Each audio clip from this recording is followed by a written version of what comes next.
झमेले देख फूलों बड़ी दुनिया। रेनू हेलो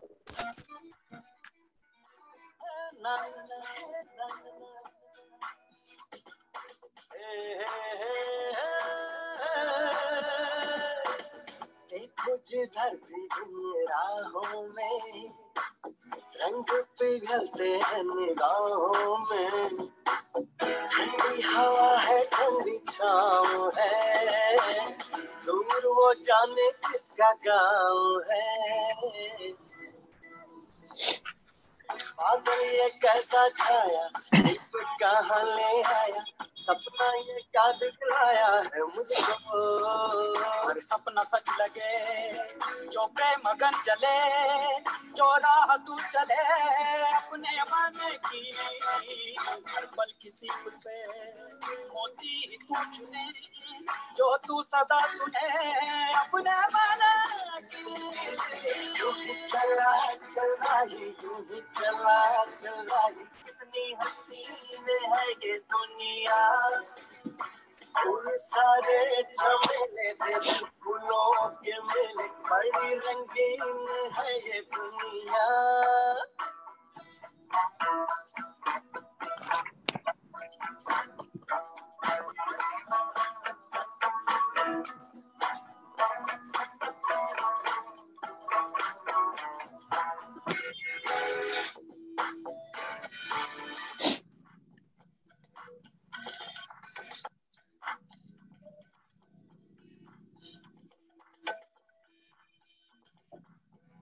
अपने को कुछ ऐसे हल्का पाए, जैसे कंधों पे रखा बोझ हट जाए।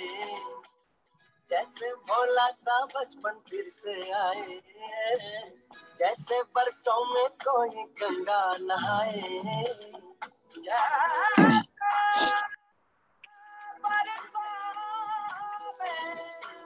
कोई गंगा नहाए, खुलसा गया है ये मन, खुलसा गया हर बंधन, जीवन अब लगता है पावन मुझको। जीवन में प्रीत है, होठों पे गीत है, बस ये ही जीत है। सुन ले राही जिस दिशा भी जा, तू प्यार ही लुटा, तू दीप ही जला। सुन ले राही चला चल रही यूं ही चला चल रही, कौन ये मुझको पुकारे। नदियाँ पहाड़ झील झरने जंगल और वादी, इनमें है किसके इशारे। यूं ही चला चल रही यूं ही चला चल रही, कितनी हसीन है ये दुनिया। सारे चमेले देख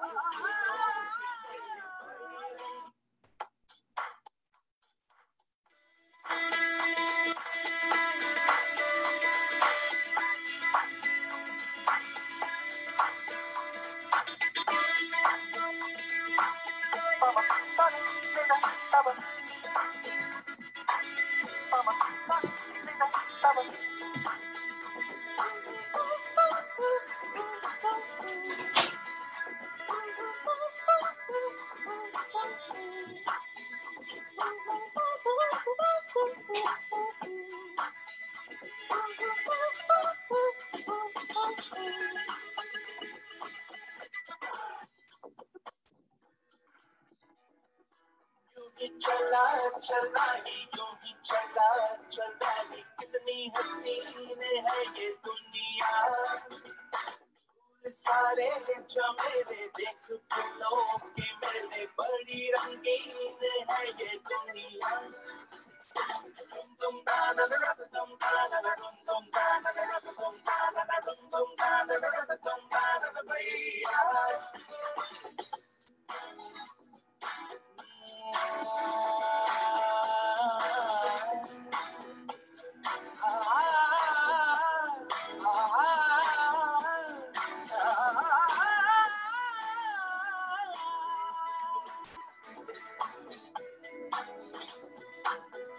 रास्ता है कह रहा अब मुझसे, मिलने को है कोई कहीं अब तुझसे।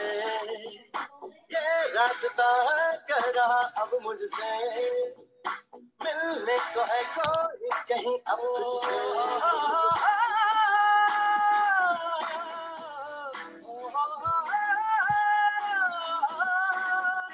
क्यों ये बेताबी किससे मुलाकात होनी है, अरमा था शायद वही बात होनी है। यूं ही चला चल रही, यूं ही चला चल रही, जीवन गाड़ी है समय पहिया। आंसू की नदियां भी हैं, खुशियों की बगियां भी हैं, रास्ता सब तेरा तक भैया।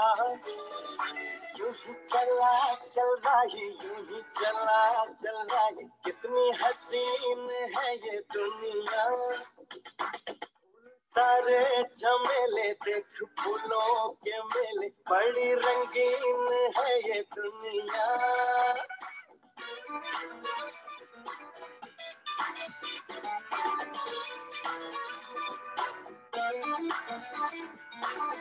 ना ना ना ना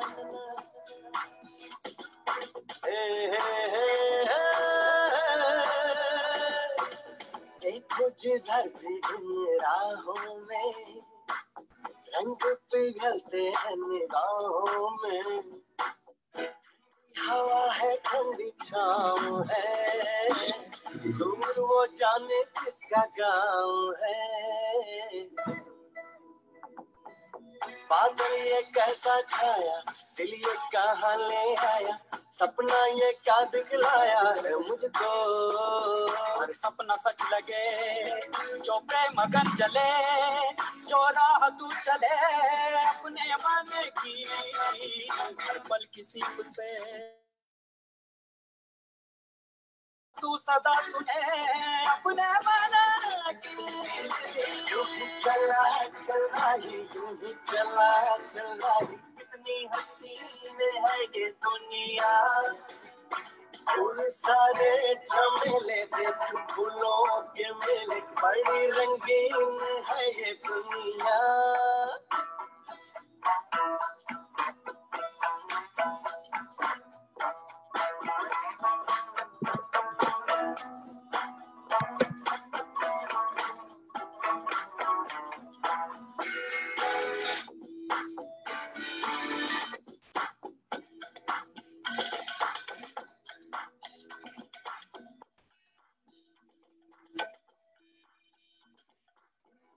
अपने को कुछ ऐसे हल्का पाए, जैसे कंधों पे रखा बोझ हट जाए, जैसे भोला सा बचपन फिर से आए, जैसे बरसों में कोई गंगा नहाए।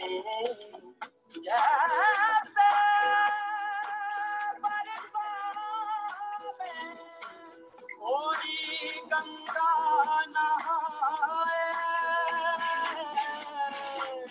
खुल सा गया है मन, खुल सा गया हर बंधन, जीवन अब लगता है पावन मुझको। जीवन में प्रीत है, होठों पे गीत है, बस ये ही जीत है सुन ले राही। तू जिस दिशा भी जा तू प्यार ही लुटा, तू दीप ही जला सुन ले राही। यूं ही चला चल रही, यूं ही चला चल रही, कौन ये मुझको पुकारे। नदिया पहाड़ जंगल और वादी, इनमें है किसके इशारे। कितने लोग आ गए? चल रही, यूं ही चला कितनी हसीन है ये दुनिया। हाँ बताओ। सारे झमेले देख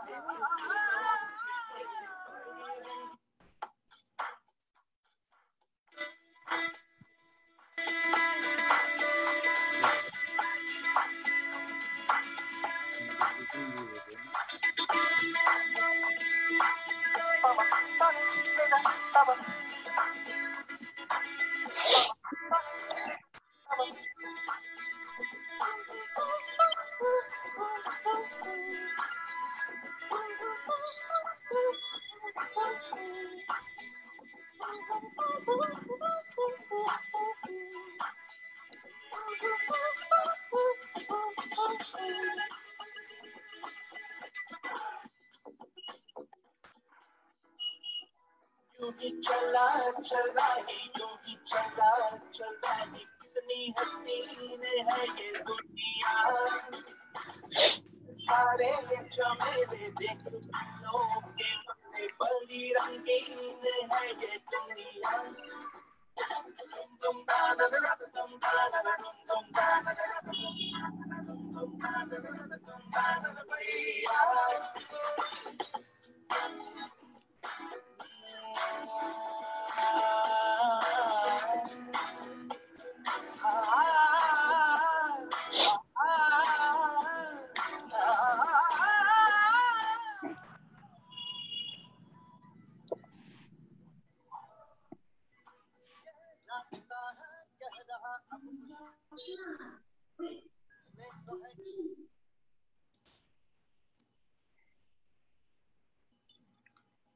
आप सभी को विक्रांत प्रणाम।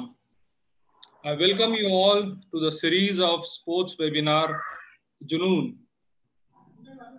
बुलबुल के परों में बाज नहीं होते, कमजोर और बुजदिलों के हाथ में राज नहीं होते, जिन्हें पड़ जाती है झुककर चलने की आदत, दोस्तों उन सिरों पर कभी ताज नहीं होता। आप सभी को विजय दिवस की अनेकों अनेक शुभकामनाएं। मैं आपका दोस्त और host Subhash Masih Vikrant group of institution के स्पोर्ट्स वेबिनार जुनून में आपका हार्दिक स्वागत करता हूं। The Vikrant Group of Institution Indore and Gwalior is one of the best group of academic institutions that have embarked with zeal to imbibe a culture of providing quality education to the learners, thereby leading them to the pinnacle of success. Our chairman, Shri R.S. Rathore, sir, the founder of Vikrant Group of Institution, an engineer by profession who had a dream of setting up a world-class educational institution in Madhya Pradesh. He, along with like-minded academicians, took the leap and set up VGI Indore and Gwalior for shaping up of young minds through quality education. Vikrant Group of Institution ensured that the students excel in both academics as well as sports. All major sports are promoted at VGI. May it be football, kabaddi, kho-kho, wrestling, hockey, cricket, or mountaineering. In the last webinars, we had international wrestling star Shri Krapashankar ji, international cricket player Shri Amay Khurasia ji, and Preetam Sivaj ma'am, the women hockey team captain, and Milkha Singh ji, who is the pride of India, the ace athlete. Now I would take this opportunity to welcome our respected chairman, sir, Shri Rakesh Rathore, sir, vice chairman, Shrimati Meena Singh Rathore, ma'am, group director, Dr. Satyanayan, sir, managing director, Nitin Tomar, sir, secretary, Shri Vikrant Singh Rathore, sir, treasurer Indore, Garima Tomar, ma'am, treasurer Gwalior, Gunjan Rathore, ma'am, and all respected principals, dean, faculty, staff members, students, and all other connected for this sports webinar, Junoon. Friends, Vikrant Group has always been on the forefront to encourage, motivate, and cultivate the sportsman spirit and provide a sports environment among the students. We have done this in the past by organizing the annual Sports Festival VPL, Vikrant Premier League for school students. It is a matter of great pleasure for us to have the world record holder, mountaineer, the ex-student of Vikrant, Shri Madhusudan Patidar, with us this beautiful Sunday morning in the VGI Sports Webinar. Sports Webinar Junoon में आपका बहुत स्वागत है मधुसूदन जी.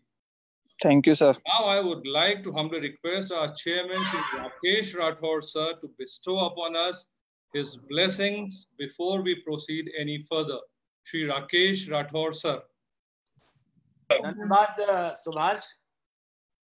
आज के इस जुनून कार्यक्रम में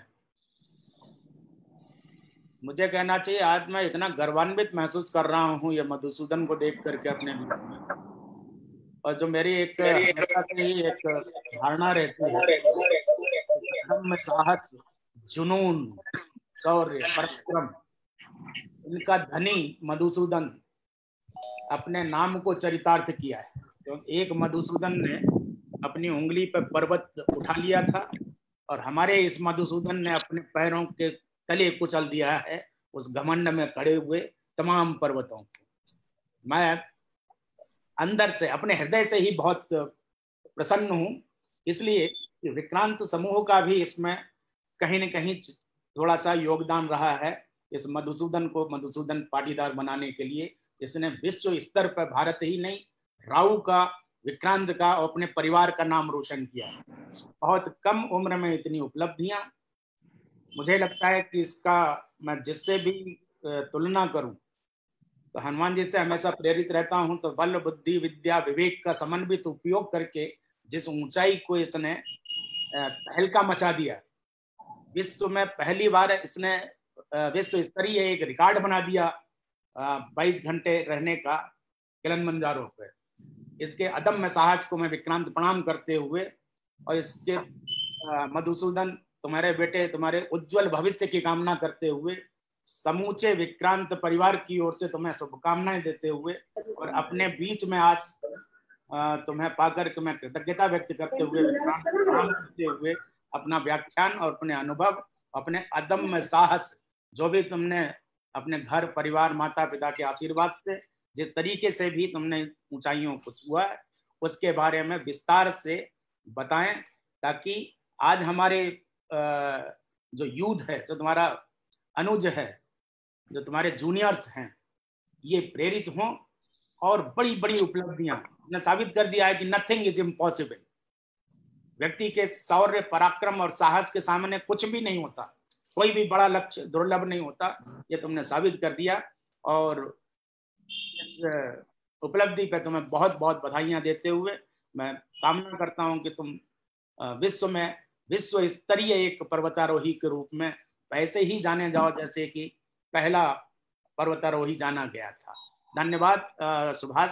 शुक्रिया। मैं चाहूंगा कि अब हम मधुसूदन को ही सुने कि जीवन में कहाँ कहाँ कितनी कठिनाइयां आई होंगी उनके इस रास्ते में, जहाँ की बड़े बड़े, मुझे तो ये भी बताया गया कि एवरेस्ट को भी फतेह करने वाले मधुसूदन, है ना। दुनिया के जितनी भी पर्वत श्रृंखलाएं हैं उनकी सर्वोच्च जो शिखर श्रृंखला है सबको रौंदने वाले मधुसूदन, इनके अनुभव के बारे में अब हम जानना चाहेंगे। हम अपने यूथ से उम्मीद करेंगे कि प्रेरित हों, जितने भी प्रश्न आते हों वो जरूर करें। धन्यवाद। शुक्रिया सर, शुक्रिया सर। जिंदगी जिंदा दिली का नाम है, जिंदगी जिंदा दिली का नाम है, मुर्दा दिल भी क्या खाक जिया करते हैं। And I am sure no one would know this better than our mountaineering friend Shri Madhusudan Patidar ji. Friends, following the path-breaking tradition of VGI, we are hereby introducing the fearless, reckless, dynamic personality with never say no attitude, a fire tech engineer and a mountaineer, the world record holder, the Mount Everest winner, the ex-student Mr. Madhusudan Patidar. Born on 19 July 96, the youngest climber for MP to have scaled several heights, several peaks, including Mount Everest, Mount Kangri, Mount Elbrus, Mount Kangyatsi, Mount Riponi, and so on. And he has the world record as a youngest person to climb from India the Mount Everest from Northern Ridge. Friends, it is rightly said that mountain have a rare attraction. Madhusudan ji was a part of CSR activity with the name Pahel that Vikrant Group undertook in Uttarakhand area in the tragedy in 2013. That was one of the initial interaction with mountains along with a great social cause. So returning back from there, his spirit, where it belonged to, he went back and then he scaled the mountains one by one. In the process, climbed Africa's Mount Kilimanjaro, stunning the whole world by staying for 22 hours at the summit, thereby creating a world record which no human has ever attempted. Mount Elbrus was the next peak that he set his eyes upon and scaled in a relentless pursuit of human excellence and pushing his limits high and far. So, ladies and gentlemen, let us put our hands together for the fearless, relentless, passionate, persistent, a dreamer, and a Jununi personality, Mr. Madhusudan Patidar, who has a single motto, never say never. Sports webinar जुनून में मधुसूदन जी आपका बहुत बहुत स्वागत है एक बार फिर। तो हमें ये बताएं कि आपकी ये सब शुरुआत कैसे हुई। आप एक बार उत्तराखंड गए थे, वहां तक तो हमें ध्यान है, पहाड़ों पे पहली बार जो आप विक्रांत ग्रुप के एक सोशल इनिशिएटिव CSR के तहत गए थे, तो वो क्या आपका फर्स्ट इंटरेक्शन था या उसके बाद क्या हुआ जो आपका पहाड़ों से इतना अट्रैक्शन हुआ आपका? सर जैसे कि मैं रॉक क्लाइंबिंग कर रहा था बचपन से। रॉक क्लाइंबिंग जो स्पोर्ट्स क्लाइंबिंग होती है, जो आर्टिफिशियल वॉल होती है, या फिर जैसे कालाकुंड साइड या पचमणी में आर्टिफिशियल और नेचुरल रॉक्स होती है जिसपे आप क्लाइंबिंग करते हैं जी। फिर मैं कश्मीर गया था फैमिली के साथ, फिर एक बार दोस्तों के साथ उत्तराखंड गया था, केदारनाथ गया था। तो हिमालय को देखा तो एक वो अट्रैक्शन हुआ कि नहीं यार, हिमालय बहुत खूबसूरत है, मतलब सुकून मिलता है वहाँ पे। फिर पास आउट हुआ मैं स्कूल से, विक्रांत कॉलेज में आया। फिर शायद उसी फर्स्ट ईयर में ही हम फर्स्ट सेम में शायद वो फ्लड आ गया था। फर्स्ट सेम में ही हुआ था। हाँ, तो फिर हम उत्तराखंड गए, पहले ग्वालियर गए थे, ग्वालियर से भी कुछ स्टूडेंट्स आए, फिर हम उत्तराखंड गए। तो वहां से और थोड़ा पास से देखा हिमालय को। छोटे छोटे गाँव में गए थे, चमोली वगैरह, रुद्रप्रयाग, देवप्रयाग। तो वहाँ लोगों से मिले, तो वो जो मतलब जो अट्रैक्शन था, जो एक इमोशन जुड़ा था, वो थोड़ा और अच्छा हुआ। फिर मैंने आने के बाद ही सर को बोला था कि सर मुझे, नितिन सर को बोला था कि सर मुझे माउंटेनियरिंग का कोर्स करना है, इंजीनियरिंग नहीं करना है। तो सर फिर थोड़ा वो हुआ, फिर मैं माउंटेनियरिंग का कोर्स करने गया इंडियन आर्मी से कश्मीर में।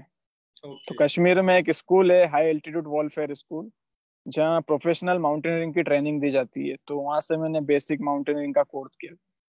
तो उधर मुझे पता चला था कि माउंट एवरेस्ट जो कि वर्ल्ड का हाईएस्ट माउंटेन है, उसको लोग क्लाइम करते हैं, फिर क्या क्या डिफिकल्टीज होती है, सब पूरा पता चला। फिर मैंने नेक्स्ट ईयर दार्जिलिंग में एक इंस्टीट्यूट है, हिमालयन इंस्टीट्यूट ऑफ माउंटेनियरिंग, जो कि तेंजिंग नोर्गे उसके फर्स्ट डायरेक्टर थे, तो नेहरू जी ने वो खोला था।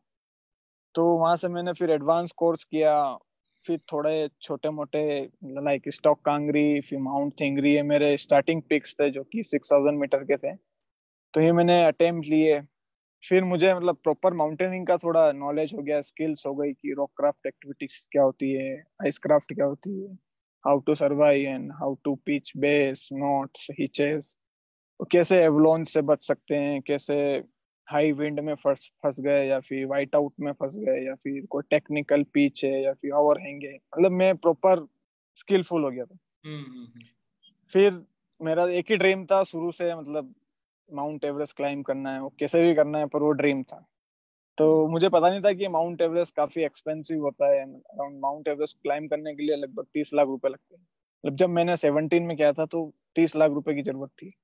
अभी अराउंड 40-45 हो गया है, क्योंकि अब नई रोल्स आए हैं, फिर नया पूरा हुआ है। तो वहां से पूरी शुरुआत हुई। फिर 2 साल तो मुझे काफी मेहनत लगी कि 30 लाख रुपए इकट्ठे कैसे किए जाए। तो काफी मतलब स्पोर्ट्स मिनिस्ट्री पे गया, कुछ लोकल ब्रांड्स पे गया, नेशनल ब्रांड्स पे गया, कुछ पॉलिटिशियंस, बिल्डर्स, बाकी किसी से कुछ हेल्प नहीं मिली। तो फिर लाइक मैं भी 4-5 महीनों से भटक रहा था इधर, घर वाले भी परेशान थे।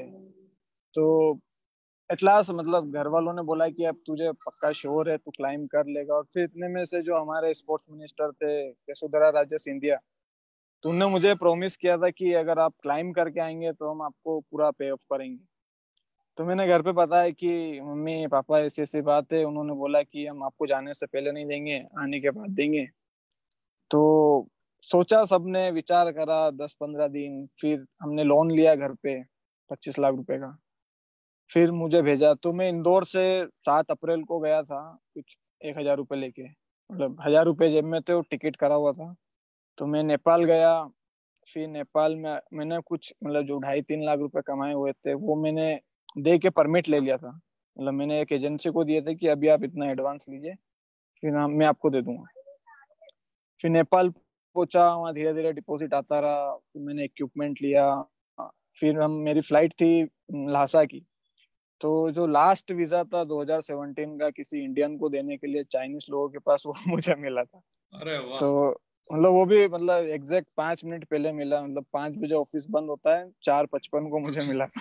ओके, वाह। मतलब काफी उसमें हुए थे, क्योंकि वो इजीली देते नहीं इंडियंस को वीजा। तो फिर चाइनीज एम्बेसी से हम आए, फिर नेक्स्ट डे हम वहाँ पे चाइना पहुंचे, लासा में। तो लासा भी काफी खूबसूरत जगह है, वहाँ पे दलाई लामा जी का घर है, पोताला पैलेस। तो पूरा घुमा और हम 11 तारीख को बेस कैंप पहुंच गए थे। ओके। तो बेस कैंप मतलब मैं जब बेस कैंप पहुंचा तो वहाँ पे काफी वाइट आउट था, तो मुझे पता ही नहीं था कि माउंट एवरेस्ट है कहाँ पे, यहाँ पे है या यहाँ पे है, कहाँ पे। तो फिर 2 दिन वेट करा। मेरे ड्रीम था कि मैं सुबह उठ के टेंट का जिप खोलूं तो सामने माउंट एवरेस्ट होना माउंट चाहिए। एवरेस्ट नजर आए, क्या बात। तो मैंने टेंट लगाया, फिर मतलब पूरा वेदर क्लियर हुआ। एक दिन सुबह उठा, जिप खोली, मेरा शेरपा आया, बोले मोगली दाई आओ, वेदर अच्छा है, चाय पी कॉफी पियेंगे। तो खोला, सामने एवरेस्ट था। फिर उस दिन मैंने देखा, क्या भाई बहुत ऊंचा है, मतलब अपन ने जितना सोचा था उससे भी बहुत ऊंचा है। तो काफी मतलब फिर हमारी टीम बनी, हम 7 लोग थे, मैं अकेला इंडियन था, 2 इंग्लैंड से थे, 2 पॉलिश थे, एक स्वीडन से था, एक ऑस्ट्रेलिया से था। तो पूरी टीम थी, और पूरे बेस कैंप में सबसे छोटा मैं था, मैं 20 साल का था तब। तो सब बच्चे जैसा ही ट्रीट करते थे, मतलब हमारी टीम में भी लगभग मुझे छोड़ के सब एक एक बार एवरेस्ट चढ़ चुके थे नेपाल साइड से। तो सब चाइना साइड से चढ़ने आए थे, 2 तो काफी लेजेंडरी माउंटेनियर थे जो विदाउट ऑक्सीजन ट्राई करने आए थे। तो पूरा ये हुआ। फिर हमने पहला रोटेशन लगाना चालू करा। जैसे एवरेस्ट बेस कैंप की हाइट 5600 मीटर है। तो उसके बाद एडवांस बेस कैंप होता है, उसके बाद कैंप 1 होता है, कैंप 2 होता है, कैंप 3 होता है, फिर समिट कैंप होता है, उसके बाद टॉप आता है। तो ओके। ये पूरा प्रोसीजर होता है, आपको अप डाउन होने रहता है कि आप बेस कैंप से एडवांस बेस कैंप जाते हैं, कुछ मतलब लोड फेरी करते हैं, कुछ सामान लेके जाते हैं बेस कैंप से, फिर एडवांस बेस कैंप पे डंप करते हैं, फिर बेस कैंप आते हैं, फिर बेस कैंप से एडवांस बेस कैंप, और एडवांस बेस कैंप से कैंप 1 जाते हैं। तो ओके। कैंप 1 पे थोड़ा सामान डंप करते हैं और फिर बेस कैंप आते हैं, ओके। फिर बेस कैंप से निकलते हैं, फिर कैंप 2 जाते हैं, वहाँ सामान रखते हैं, फिर बेस कैंप आते हैं। तो अच्छा, ऐसा ऐसा मतलब अप काफी, डाउन करना और रहता। एक बार में क्लाइम नहीं होता। तो बहुत ही मतलब एवरेस्ट मतलब दुनिया का सबसे बोरिंग एक्सपीडिशन है मेरी। एक तो 2 महीने तक चलता है, और बहुत ही मतलब आदमी बोर हो जाता है। मतलब कब सोचता है कब वेदर विंडो आएगा, कब क्लाइम करूंगा, कब नीचे आऊंगा, कब सेलिब्रेट करूंगा, और वो मतलब चलते ही दूसरी तरह रहता है बोला जाए तो धीरे धीरे। पेशेंस की बहुत जरूरत होती है। बहुत बहुत ज्यादा पेशेंस, मतलब आपको कभी 2 दिन भी बैठना पड़ेगा, वेदर नहीं निकला है, वाइट आउट हो गया है, मतलब वेदर अच्छा है, टेम्परेचर अच्छा है और विंड चल रही है, तो आपको बैठना पड़ेगा। विंड नहीं चल रही है, वेदर भी अच्छा और वाइट आउट ही हो गया, तो बैठना पड़ेगा। तो काफी ओके। पेशेंस चाहिए मतलब। तो फिर हमने अराउंड 16 तारीख को, हमने 16 मई का हमने प्लान किया कि 16 मई को हम एवरेस्ट टॉप करेंगे। तो हम नीचे आ गए बेस कैंप में। फिर हमने वेदर रिपोर्ट मंगाई थी 4 कंट्री से, स्विट्जरलैंड से, फिर नेपाल से मंगवाई थी, इंडिया से मंगवाई थी, और फ्रांस से मंगवाई थी। फ्रांस स्विट्जरलैंड में एक बहुत ही अच्छा वेदर फोरकास्टर है, माइकल फेगन, उसकी मतलब 99% वेदर रिपोर्ट एक्यूरेट होती ओके। है। तो हमने पूरा मतलब डाइनिंग हॉल में लगाया, और पूरा मतलब वेदर रिपोर्ट हमने देखना चालू करा कि मतलब होता क्या, नॉर्मली 6 दिन लगते हैं। तो हम जो शुरू के 3 दिन होते हैं उसमें हम खराब वेदर देखते हैं, और जो हम्म। लास्ट के 3 दिन होते हैं उसमें हम वेदर थोड़ा अच्छा, मतलब जो समिट डे होता है कि ओके। फाइनली टॉप जाना है, तो उस दिन वेदर अच्छा होना चाहिए, बाकी 3-4 दिन खराब होगा चलेगा, हम्म। क्योंकि वो मतलब वो एक्सट्रीम सिचुएशन हो जाती है। ओके। तो हमने पूरा देखा कितनी बर्फ गिरेगी, कितनी विंड चलेगी, कौन सी तारीख को कितना बर्फ गिरेगा, कितनी विंड, क्या टेम्परेचर रहेगा। तो पूरा स्टडी करके हमने सोचा कि 16 मई को हम क्लाइम करते हैं। क्लाइम करेंगे। तो हम 11 मई को निकले बेस कैंप से, फिर 12 को एडवांस बेस कैंप, 13 को कैंप 1, 14 को कैंप 2, और 15 को कैंप 3। अब कैंप 3 पे बैठे, और मतलब हम 4 बजे पहुंच गए थे दिन में। और यूजुअली ये समिट वाला दिन हम रात में क्लाइम करते हैं, मतलब माउंटेनियरिंग में दिन में क्लाइमिंग नहीं होता है, रात में ही क्लाइंबिंग होता है। कि दिन हम्म। में बर्फ वगैरह पिघलती है, फिर डिस्टेंस ज्यादा दिखती है, स्नो ब्लाइंड का डर हो जाता है। हम्म। तो फिर हमने उस दिन हम बैठे रात, मतलब 4 बजे पहुंचे, फिर अराउंड 6 बजे के आसपास वेदर पूरा मतलब वाइट आउट हो गया, विंड स्पीड बढ़ गई, टेम्परेचर बढ़ने लगा। तो मतलब जितनी भी टीम, हम 3 या 4 टीम गई थी उस दिन सबमिट करने के लिए, तो 2 टीम तो ऑलरेडी नीचे चली गई। फिर एक टीम और हम दोनों मतलब हम डिस्कस कर रहे थे क्या करना है, जाना है नहीं जाना है, जाना है नहीं जाना है। तो उन लोगों ने भी बोला कि हम तो नीचे जा रहे हैं। फिर जैसे कि मतलब अपने अपने डिसीजन अपन खुद भी ले सकते हैं, मतलब आपकी टीम अगर नीचे जा रही है और आपको जाना है तो आप अपना डिसीजन ले सकते हैं। तो हमारी टीम ने भी फिर ये सोचा कि चलो नीचे चलते हैं। तो फिर मतलब मैं तो काफी वो हो गया था, फ्रस्ट्रेट हो गया था कि अरे यार मतलब एक अटेम्प्ट मिलता है एवरेस्ट क्लाइम करने के लिए, ओके और 6 सिलेंडर होते हैं ऑक्सीजन के, तो 3 सिलेंडर तो मैं ऑलरेडी खा गया था ऊपर आने तक के लिए। कि मैं एक मतलब लगभग 800 मीटर दूर था मैं एवरेस्ट से, ओके और मैं वहां आ गया तो 3 सिलेंडर बचे थे और मेरे पास पैसे थे नहीं, मतलब $700 का एक सिलेंडर आता है एवरेस्ट पे, तो KM3 पे मिलता है $1500 का एक सिलेंडर, जो कि यहाँ 400 रुपए में मिलता है। मतलब डू और डाई सिचुएशन हो गई थी आपके लिए, हाँ, करो या मरो। तो फिर काफी सोचा, 1 घंटे बैठा, उसे मैं गजलें सुनता हूँ जगजीत सिंह की, जी जी 1-2 गजल सुनी, थोड़ा काम डाउन हुआ, मैंने बोला चलो नीचे चलते हैं। फिर 17 तारीख को हम नीचे आ गए, नहीं 16 तारीख को, हम 16 तारीख को ही नीचे आ गए थे बेस कैंप तक, मतलब पूरा फास्ट डिसेंड करा। फिर बेस कैंप पे बैठे, बोले क्या करे क्या करे, तो जो वॉकी टॉकी होता है, तो मतलब एवरेस्ट के उस साइड नेपाल है, मतलब इस ओके साइड चाइना है, उस साइड मतलब एवरेस्ट के पीछे ही नेपाल है। हम्म। तो मैं ऐसे ही फ्रिक्वेंसी सेट कर रहा था, तो बोल रहे थे ये लोग कि चलो पैसा इकट्ठा करते हैं, नहीं वेदर रिपोर्ट मंगाएंगे, तो $1600 इकट्ठा करने थे। तो मैंने ओके बोला मेरे पास तो नहीं है, आप लोग करो, आपके पीछे में आ जाऊंगा, वो ऑप्शन भी नहीं है मेरे पास, तो आप तो करोगे सही। मैंने बोला ऐसा नहीं होता, बोले ये टीम का डिसीजन है। हम्म तो हमें वॉकी टॉकी से मजाक कर रहा था, तो एक कंपनी है कैरी कॉबलर, मतलब वर्ल्ड हम्म। की बेस्ट कंपनी है जो माउंटेनिंग एक्सपीडिशन करती है, मतलब वो एवरेस्ट के 7 करोड़ रुपए लेती है क्लाइम करवाने के। ओहो तो उनसे मेरा वॉकी कनेक्ट हो गया, हम्म। और मैंने सुना कि वो 21 मई का प्लान कर रहे हैं। तो मैं सीधा दौड़ के डाइनिंग हॉल में गया, मैंने टीम को सुनाया, मैंने कहा केरी कोबलर का लीडर बोल रहा है पेम्बा शेरपा की 21 मई को जाना है। मैंने ये 7 करोड़ रुपए लेती हूँ, मतलब इसका वेदर रिपोर्ट तो एक्यूरेट है। एक्यूरेट होना ही होना हुआ फिर तो। तो ओके मैंने अपन भी 21 को चलेंगे, अपन वेदर रिपोर्ट नहीं मंगाते। हम्म तो उन्होंने बोला ठीक है, अच्छा है, मतलब अच्छा आइडिया, मतलब वो लोग क्यों गलत वेदर पे जाएंगे, इतना पैसा लेते हैं। तो मतलब हम 16 तारीख को आए, और 17 को मॉर्निंग को फिर हम निकल गए, मतलब पूरी बॉडी एग्जॉस्ट थी, 3 सिलेंडर ओके ऑक्सीजन था। तो मैंने KM2 तक तो मतलब ऑक्सीजन लगाया ही नहीं, मतलब मैं 8000 टच होने के बाद ही मैंने ऑक्सीजन स्टार्ट करा, क्योंकि मेरे पास कोई ऑप्शन ही नहीं था। ओके तो मैं 16 तारीख को लगभग बहुत खाया, मतलब दिन भर सिर्फ खाता ही रहा और कुछ करा ही नहीं मैंने। सुबह मतलब आया, उसके बाद खाता रहा, सुबह तक खाता रहा, फिर पैक लंच लिया, रास्ते में भी खाता रहा, और काफी एनर्जी ली, मतलब प्रोटीन चॉकलेट्स वगैरह ये वो। हम्म। और 20 तारीख को हम फिर से वहीं पहुंच गए थे KM3 पे, मतलब ओके जहाँ से हम आए थे 16 कहाँ से तारीख को। वापस पलटे थे आप लोग? हाँ हाँ, फिर मेरे पास थे 3 सिलेंडर, तो एक सिलेंडर मैंने लगाया क्लाइंबिंग के लिए, और एक सिलेंडर बीच में छुपा दिया था 8600 मीटर पे, और एक सिलेंडर था डिसेंट के लिए। तो हम वहाँ पहुंचे थे लगभग 3 बजे के आसपास, तो हमने सोचा चलो 7 बजे के आसपास निकलेंगे, तो थोड़ा रेस्ट कर लेते हैं। तो हमारी मतलब टीम के 3 लोग तो ऑलरेडी जा चुके थे पीछे, जी मतलब हम 4 लोग बचे थे। तो फिर वहाँ बैठे, तो एक बंदा था, मतलब एक हमारा टीममेट था, फ्रैंक मार्टिन, वो ऑस्ट्रेलिया से था, वो मतलब 52 ईयर उसकी एज थी। हम्म। तो उसने 5 बजे के आसपास मेरे से एक टेबलेट होती है डाइमॉक्स, तो हम्म। उसने बोला कि मोगली दाई मुझे एक डाइमॉक्स देना। तो मैंने बोला कि मतलब हाई एल्टीट्यूड में उसको लेते नहीं, और मतलब उसको लेने के बाद 4 लीटर पानी पीना पड़ता है, तो 8000 मीटर पे पानी तो मिलता नहीं है। हम्म। तो मैंने उसके शेरपा को बोला कि आपका क्लाइंट डाइमॉक्स मांग रहा है मुझसे। हम्म। तो उन्होंने बोला कि मत देना उसको, मतलब रिस्की है वो। तो मतलब उसकी सांसें एकदम से फूलने लगी। ओके तो मैंने बोला, मैंने जॉन को बोला, मौली थी उसको बोला कि इसको क्या हो रहा है। हमने उसको पानी पिलाया, फिर उसका शेरपा आया, उसको डाइमॉक्स दी। फिर 6 बजे के आसपास वो फिर से मतलब हाफने लगा। फिर 7 बजे का हमारा प्लान था, तो जैसे जैसे उसको रेडी करा हमने, 7 बजे हम निकले।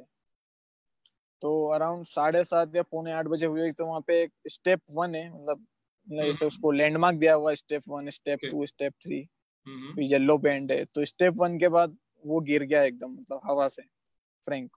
ओहो तो मतलब हम सब रोप से अटैच होते हैं एक दूसरे से, हाँ हाँ तो एक रोप पूरी लूज हो गई। तो मैंने देखा पीछे, मैंने बोला कि फ्रैंक कहाँ गया। तो वो जॉन और जो मॉली थे इंग्लैंड से, तो उन्होंने बोला कि वो गिर गया।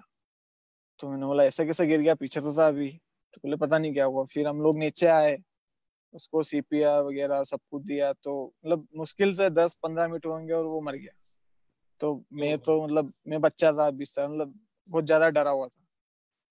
तो मैं एक पत्थर के पास बैठा, थोड़ी जगजीत सिंह की गजलें की वॉल्यूम और बढ़ाई, थोड़ा माइंड डाइवर्ट हो, एक घुट पानी पिया, एक स्नीकर खाई, फिर बेटे हमने उसको उठा के थोड़ा साइड में रखा, उसके कुछ सामान लिए उसकी फैमिली को देने के लिए। और फिर विंड एकदम से फिर से बढ़ गई, जैसे हम 4 दिन पहले जो बढ़ी थी, तो 3 लोग तो जा चुके थे, एक मर गया था, हम 3 लोग बचे थे, जॉन, मॉली और मैं। तो हम आधे घंटे वहीं बैठे उसके पास में, फिर हम निकलना चालू करें। तो मतलब 1 घंटे तक हमने बहुत ज्यादा सरवाइव किया, मतलब वाइट आउट था, सिर्फ रोप थी हमारे हाथों में और हमको एक डायरेक्शन में जाना था कि जहाँ रोप जाएगी हम वहां जाएंगे, हमको कुछ दिख नहीं रहा था कि हमको क्या करना, पूरा वाइट आउट हुआ।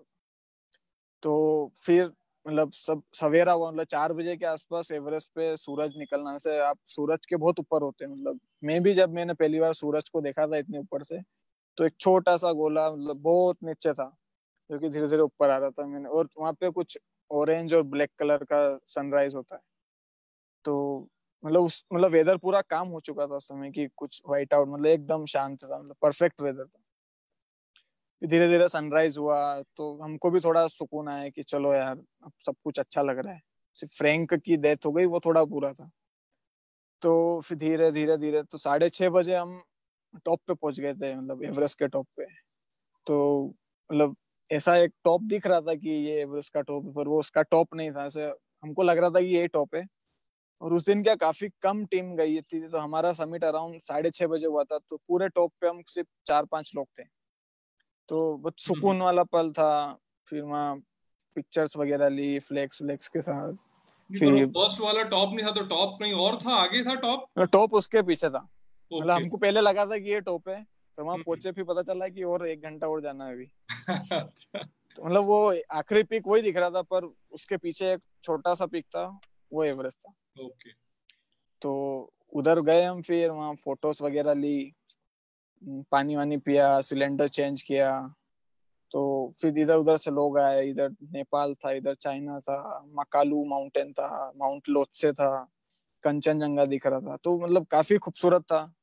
फिर से आप अगर नॉर्मली एक जगह फोकस करके बैठेंगे और देखेंगे एवरेस्ट के टॉप से, तो आप फील कर लेंगे कि जो अर्थ का कर्वेचर होता है, मतलब आप मतलब पृथ्वी घूमते हुई दिखती है आपको धीरे धीरे धीरे, अगर आप एकदम गौर करके देखेंगे तो। क्या बात।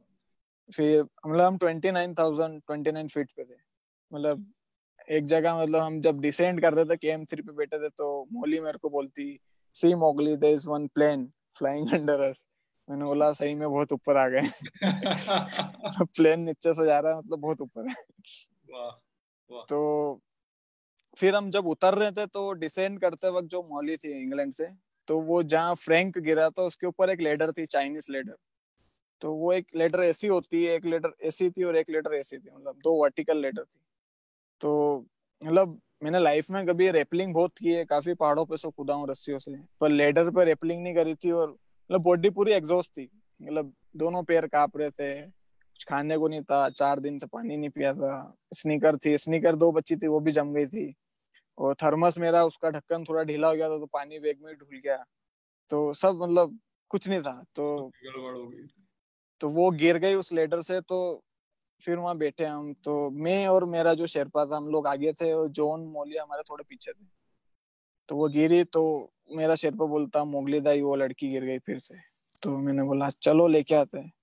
बोले आप जाओगे वापस क्लाइंब करने और फिर लेके आओगे? मैंने बोला थोड़ी दूर तो चलते, थोड़ी देर वो भी आएंगे।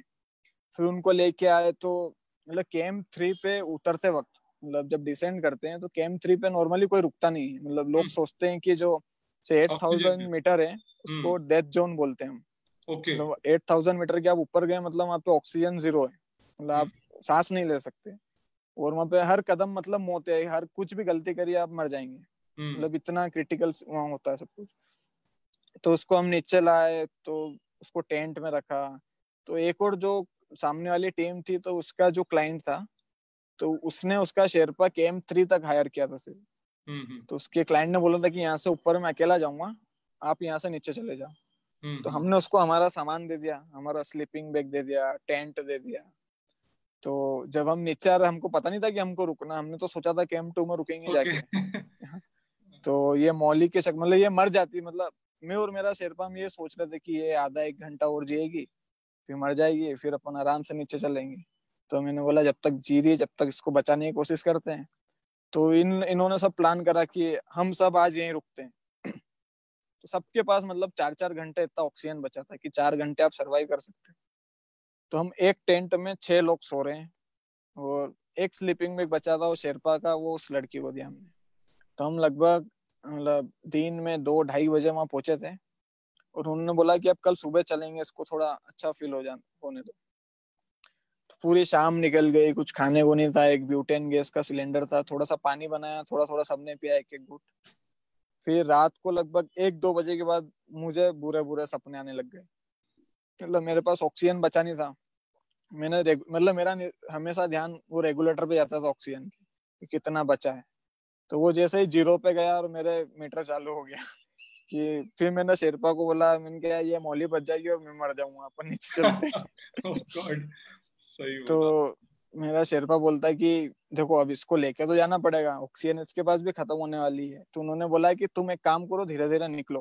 बोले अपन ने कैंप 2 पे जो आधा सिलेंडर छुपाया पिछली बार का, तो वो वहाँ छुपा हुआ होगा तो आपको मिल जाएगा, अगर किसी ने चुराया नहीं होगा तो आप वो लगा लेना। तो मैंने बोला ठीक है। तो मैं रात को 3 बजे अकेला निकला। मैं रोप में से टॉर्च चालू करी, धीरे धीरे धीरे धीरे चल रहा। अब मैं मेरी वॉच में देख रहा कितने मीटर बचे, तो 40-50 मीटर बचे थे। मैंने बोला 8000 पहले क्रॉस करो, थोड़ी बहुत ऑक्सीजन मिलेगी तो जिंदा तो रहेंगे।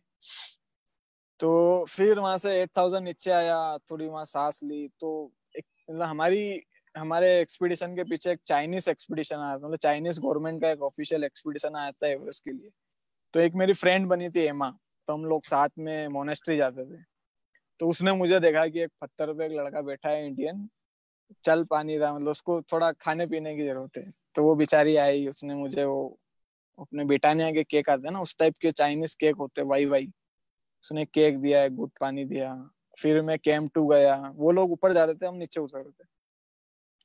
कैंप 2 गया, वहां पे मुझे लकीली मेरा सिलेंडर मिल गया। तो मैंने आधे घंटे तो सिर्फ बैठ के हवा खाई और कुछ नहीं करा। मतलब वो जो रेगुलेटर होता है ना उसमें 1 2 3 मतलब स्पीड्स होती है, तो मैंने उसको 9 पे लगाया, मतलब घर जैसी ऑक्सीजन आ रही थी। घर जैसी आधे घंटे सिर्फ ऑक्सीजन खाई। मतलब एवरेस्ट पे ऑक्सीजन ही खाते लोग, मतलब वहाँ ये नहीं बोलते ले रहे, बोलते ऑक्सीजन खाओ तो आप जिंदा रहोगे।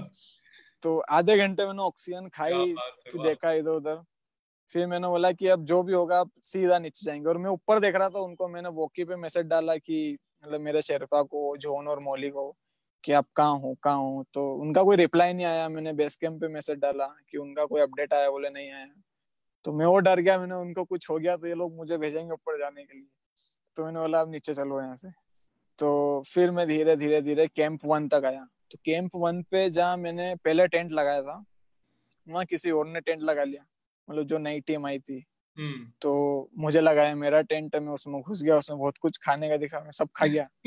तो तो वो टीम वाले आए, बोले आप कौन हो। मैंने बोला मेरा टेंट है। बोला आप देखो बाहर सेम टेंट है मेरा, ये वो। बोले नहीं है हमारा टेंट है, और आप ये कैसे खा के सके बिना पूछे। तो मैंने बोला मुझे लगा मेरा टेंट है, मुझे बहुत प्यास लग रही थी, भूख लग रही थी। वहाँ थोड़ी मतलब 7 या 100 मीटर पे मेरी आधे घंटे तक लड़ाई चली। फिर मैंने बेस कैंप मतलब एडवांस बेस कैंप से एक जो हमारा कुक था उसका असिस्टेंट, तो मैंने बोला कैंप 1 पे आप सामान भिजवाइए कुछ खाने का, इन महाशय को देना है। तो उनको फिर सामान दिया, और फिर उसी दिन मतलब मैं नीचे उतर रहा था। तो मेरा जो कुक था उसका असिस्टेंट था डोरजे। तो उसको मैंने बोला था कि अगर मैं एवरेस्ट क्लाइम करूंगा तो मेरा जो फेदर जैकेट है वो तुझे गिफ्ट करूंगा। तो वो खुश हो गया। तो रात को मतलब 7-8 बज रहे थे। तो मैंने वॉकी पे से मैसेज डाला था कि मेरा बैटरी खत्म होने वाला है वॉकी का, मैं नीचे आ रहा हूँ। तो मैंने वो रेड टॉर्च चालू कर ली थी, और मैं अकेला चल रहा था। मतलब 8-8:30 बज गया था, पूरा अंधेरा हो गया था। तो वो नॉर्थ कोल का जो सबसे टफेस्ट डेंजरस टेक्निकल पार्ट है वो क्रॉस करके मैं मतलब जो एक फ्लैट सरफेस आ जाता है एडवांस बेस कैंप के लिए, थोड़ा मतलब 1-2 किलोमीटर का, वहां पहुंच गया था। तो मेरा वो जो असिस्टेंट था, कुक का असिस्टेंट था, वो मोगली दाई चिल्लाता चिल्लाता इधर उधर देख रहा था। फिर उसको मेरी टॉर्च दिखी लाल लाल, तो वो आया दौड़ता दौड़ता मेरे पास, बोले मोगली दाई ठीक हो। हाँ ठीक है। फिर मेरे को ऐसे मेरा बैग लिया। फिर हम धीरे धीरे धीरे डाइनिंग मतलब एडवांस बेस कैंप तक पहुंचे।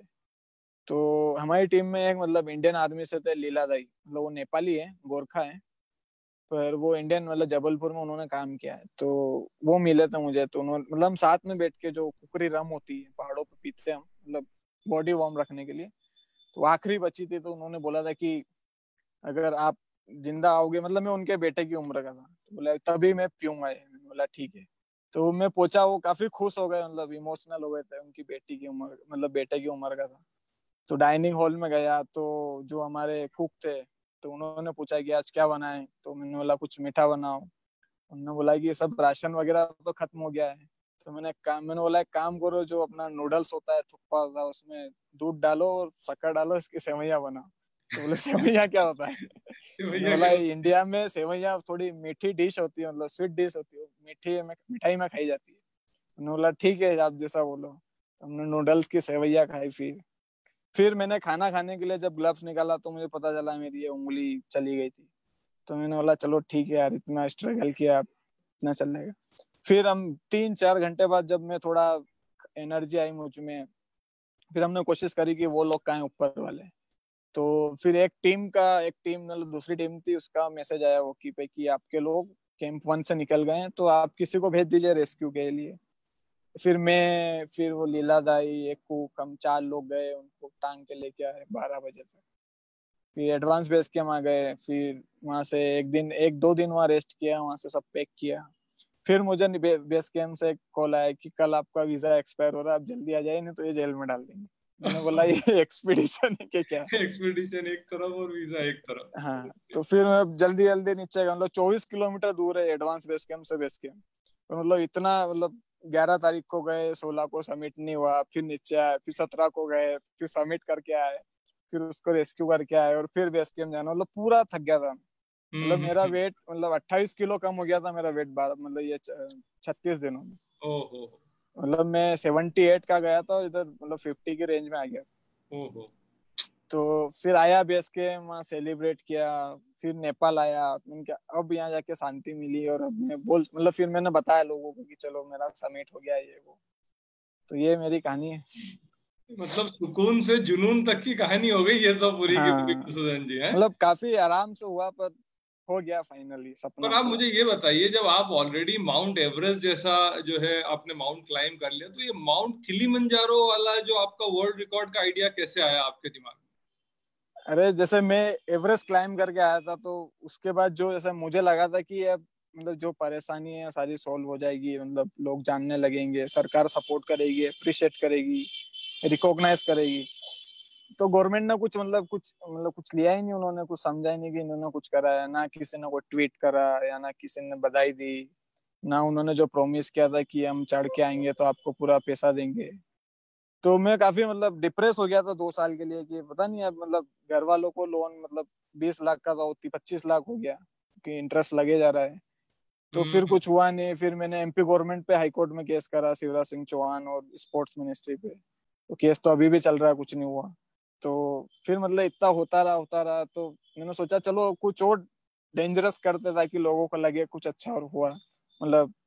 तो फिर मैं किली बंजारो का मैंने प्लान किया, तो मतलब उसमें भी 2-2.5 लाख रुपए का खर्चा था। तो मैंने ये जो इंदौर की कंपनी है विटीफिट, ओके। तो इनको मैंने अप्रोच किया था, इन्होंने मुझे फिर स्पॉन्सर किया, थोड़ा क्राउड फंड किया। तो किली बंजारो गया, तो मतलब मैंने उनको बोला था कि मैं कुछ अलग करूंगा इस बार, या तो फास्ट असेंड करूंगा या कुछ ना कुछ डिफरेंट करूंगा। तो ठीक है, तो हम नेशनल पार्क में बैठे थे, तो किली बंजारो क्लाइम करने के कुछ 8-9 रूट है। तो एक हम्म। रूट ऐसा मस्त धूल धूल लग रही थी उस पोस्टर पे, तो मैंने पूछा मेरे गाइड से कि ये रूट कौन सा है। तो बोलता है ये वेस्टर्न ब्रिज रूट है, पिछले 12 साल से बंद है। मैंने बोला क्यों? बोले एक अमेरिकन एक्सपीडिशन गया था, सारे लोग मर गए थे। तो मैंने बोला इस वाले रूट से चलते हैं। बोले इस वाले रूट से तो मैं भी नहीं गया। तो मैंने बोला, बोले चलते हैं, ट्राई करते हैं। तो बोले परमिशन नहीं मिलती है, बोले बैन कर दिया रूट। तो मैंने फिर वो रेंजर से बात करी कि मुझे इसी रूट से जाना है। तो उन्होंने बोला आपको ये मतलब $400 तो एक्स्ट्रा लगे। तो $400 बहुत होते हैं थोड़ा। फिर उनसे बातचीत वगैरह करी, तो कुछ $300 में वो लोग माने। फिर उन्होंने डॉक्यूमेंट साइन कराए कि आप कुछ होता है तो हमारी जिम्मेदारी नहीं है। मैंने बोला ठीक है। तो मतलब उस रूट से नॉर्मली क्लाइम करने में 12 दिन लगते हैं। ओके। तो मैं, मेरा गाइड और मेरा कुक, हम तीनों लोग पहली बार उस रूट से क्लाइम करने जा रहे थे। तो किसी ने पहले मतलब उस रूट से क्लाइम ही नहीं करा। तो मैंने बोला चलो अब मैं लीड करता हूँ। एक कंपास लेके चल रहे थे हम कि इस डायरेक्शन में टॉप है। तो वो आ रहे हैं मुझे फॉलो कर, मतलब मैं अफ्रीका गया पहली बार, मैं उनको लीड कर रहा था। तो वो लोग मुझे हंस रहे थे, बोले हमने ऐसा इंडियन कभी देखा ही नहीं जो पहली बार इतना तेज चल रहा है। उन्हें इंडियन बहुत आलसी होते हैं, मतलब आप किसी भी कंट्री में पूछेंगे अगर इंडियन माउंटेनियर्स कैसे होते तो बोलेंगे बहुत आलसी होते। उनको अगर 10 दिन का एक्सपीडिशन है तो वो सोचेंगे 15 दिन में पूरा। तो हमने पूरा वो रूट पूरा सर्च करा, मैंने एक नया रूट बनाया उसी रूट पे। तो वहाँ कुछ कुछ जगह लिखा था कि आप असेंड कर सकते हैं, डिसेंड नहीं कर सकते, इसलिए वो बहुत टेक्निकल रूट था। तो हमने वो रूट 21 घंटों में क्लाइम कर लिया था, जो कि वो भी एक वर्ल्ड रिकॉर्ड है। वो भी एक वर्ल्ड रिकॉर्ड। हाँ, फिर जो हम वहाँ पहुंचे तो एक दूसरी टीम थी जो दूसरे रूट से आई थी। तो उन्होंने हमको देखा कि छोटे छोटे लोग, मतलब ऊपर से बहुत छोटे छोटे इंसान दिखते हैं, तो उन्होंने बोला कि ये लोग इधर से कैसे आ रहे हैं। तो हम वहाँ ऊपर पहुंचे तो वो सब ऐसे चौंके हुए थे कि तुम इधर से आ कैसे गए। बोले रूट बंद है। फिर जो मेरा गाइड था और वो जो अफ्रीकन लोग थे उनके मतलब दोस्त वगैरह होंगे गाइड वगैरह, बोले तुम कभी इधर से नहीं आए, तुम कैसे आ गए। तो वहाँ बैठे थे, फिर उन्होंने मेरे बारे में बताया कि ये इंडिया से है, इन्होंने एवरेस्ट क्लाइम किया है। तो फिर उनको वहाँ बैठे, बातचीत हुई, खाना वाना खाया साथ में। फिर नेक्स्ट डे जब सुबह वहाँ रुके, मतलब उठे, तो नॉर्मली रात में लोग क्लाइम करते, तो वो जितने भी लोग थे वो सब क्लाइम करने गए थे रात को, सुबह क्लाइम करके आ गए और नीचे चले गए। अब सिर्फ वो पॉइंट पे हम 3 लोग बचे थे, मैं, मेरा कुक और मेरा वो गाइड। तो मैंने उनको बोला कि मेरे को टॉप पे सोना है। तो उन्होंने बोला मतलब पागल हो क्या। बोले यहाँ पे ऑक्सीजन नहीं होती है। सोते थोड़ी ना तो यहाँ पे। हाँ, बोले मतलब कोई भी टॉप पे नॉर्मली सोते नहीं है। बोला आप पागल हो। तो मैंने बोला मेरे को सोना है। बोले यहाँ ऑक्सीजन नहीं, इतनी हाइट पे हम आज तक रुके ही नहीं हमारी लाइफ में, हम टॉप तक आते हैं और यहाँ से चले जाते हैं हमारे क्लाइंट को लेकर। मैंने बोला मैं इतनी हाइट पे बहुत आराम से सोया हूँ, मैंने एवरेस्ट क्लाइम किया। तो उन्होंने बोला हम आपका टेंट लगा देंगे, आपको सोना है तो सो, हम अब नीचे जा रहे हैं जा वापस। हाँ, तो उन्होंने बस टेंट लगाया, एक गैस का सिलेंडर छोड़ा, 2 संतरे छोड़े, 2 पानी की बोतल बना दी, थोड़ा खाने को दे दिया। तो हमने सुबह मतलब 8-9 बजे के आसपास टेंट लगाया था। तो मतलब वो लोग चले गए। तो सुबह तो अच्छा था, दिन भी अच्छा था, मैं अकेला टॉप पे घूम रहा था, फोटो वोटो लिए। फिर शाम को सनसेट किलिमंजारो का बहुत ही मतलब बहुत फेमस सनसेट में किलिमंजारो का गिना जाता है, क्योंकि वहाँ सारे बादल आके फंस जाते हैं और फिर सूरज डूबता है। तो फिर जैसे मतलब 10-11 बजी रात को और एकदम से व्हाइट आउट हो गया। मतलब जिस वेदर में मैं आया था वहाँ एक बर्फ का तिनका नहीं था, और 1 घंटे में सब बर्फ ही बर्फ हो गई थी। और मेरा किलिमंजारो एक वोल्केनो है, अगर आपको पता हो, मतलब हाँ एक्टिव हाँ, वोल्केनो। Volcano, yes. तो वहाँ के जो पत्थर है वो सारे वो पोरोस पत्थर है, मतलब राम सेतु वाले हल्के पत्थर। तो मेरा टेंट रात को ऐसा उड़ रहा। तो मैंने बोला यार टेंट उड़ेगा तो मेरे को भी ले जाएगा, क्योंकि मैंने जिन पत्थरों से बांध रखे थे बहुत हल्के थे वो। तो मैं एक बड़ा सा पत्थर लेके टेंट के अंदर लेके बैठ गया। मैंने बोला अब ये पत्थर या मैं। तो रात मतलब वो रात फिर मैंने गजलें पढ़ाई थोड़ी वॉल्यूम, मतलब मैं जब घबराता हूँ गजल की वॉल्यूम बढ़ जाती है मेरी। तो फिर जगजीत सिंह चल रहे हैं। अब 1 बजे मैं सोच रहा था कब 2 बजे, कब 3 बजे, कब 4 बजे, 5 बजी, 6 बजी। फिर अलग अलग 8 रूट से कम 50 लोग आ गए टॉप पे। फिर उन्होंने देखा कि टॉप पे एक टेंट लगा है पूरा बर्फ में। वेदर बहुत खराब था उस दिन, बहुत कम लोगों का समिट था, और जो भी आए उनको लगा कि ये आदमी वहाँ मर पहुंच गया गया, होगा। कोई टेंट लगाया गया। तो उन्होंने ये सोचा कि यहाँ कुछ या कैजुअलिटी हो गई या कुछ ना कुछ हुआ है। एक बंदा आया, उसने मेरी चेन खोली जिप की। तो मैंने बोला ये कौन है। तो फिर मैं बाहर निकला तो वो पूछ रहा था, मतलब वो पता नहीं किसी कंट्री, जर्मनी का था शायद। उसने पूछा कि आप ये क्या कर रहे हैं। तो मैंने बोला कि मैंने वर्ल्ड रिकॉर्ड सेट किया, मैं सुबह 9 बजे सोया था, 8 बज गई, 1 घंटा और सोने दो, 7 बज गई, 1 घंटा 2 घंटे और सोने दो, 24 घंटे मेरे पूरे हो जाएंगे। तो पता नहीं किसने वॉकी पे मैसेज करा, तो वो रेंजर आ गया ऊपर। तो उसने तो मस्त फाइन वाइन ये वो वॉकी पे नीचे मैसेज डाल दिया यार। तो उन्होंने बोला टेंट निकालो, ये सब करा। और मैंने टेंट वेंट निकाला, पैक करा, 30-35 किलो अकेला उठा के मतलब 6-7 घंटे में डिसेंड करा। और जैसे ही बेस कैंप आया वहाँ पुलिस की गाड़ी खड़ी थी। तो उन्होंने तो सीधा कुछ बोला भी नहीं, सीधा गाड़ी में बिठाया ले गए मुझे। मैंने बोला करेंगे क्या, और अपना वीजा 3-4 दिन का ही रहता है। मैंने कहा वीजा फिर एक्सपायर हो जाएगा, तो यहीं का नागरिक बना लेंगे मुझे, तो दिखता भी थोड़ा काला हूँ। तो वहां गए तो फिर जो मेरा गाइड था उन लोगों को पता चला कि वो अपना जो क्लाइंट था मोगली दाइट थे, तो वो उनका रिकॉर्ड हो गया। तो वो एकदम से वो न्यूज वायरल हो जाती है ना, मतलब वो अफ्रीका का हाईएस्ट पीक है, मतलब अफ्रीका के लिए थोड़ी बड़ी बात है। जैसे अपने इंडिया में हाईएस्ट पीक है, कोई क्लाइम करेगा तो इंडिया में वो चीज न्यूज बन जाएगी। तो मीडिया वाले आ गए पुलिस स्टेशन, फिर उन्होंने इंटरव्यू लिए 1-2 की आपने क्यों करा ये करा। तो उनको थोड़ा झाड़ पे चढ़ाए कि मैं मिशन पे हूँ, मुझे वर्ल्ड के 7 कॉन्टिनेंट पे सोना है ये वो।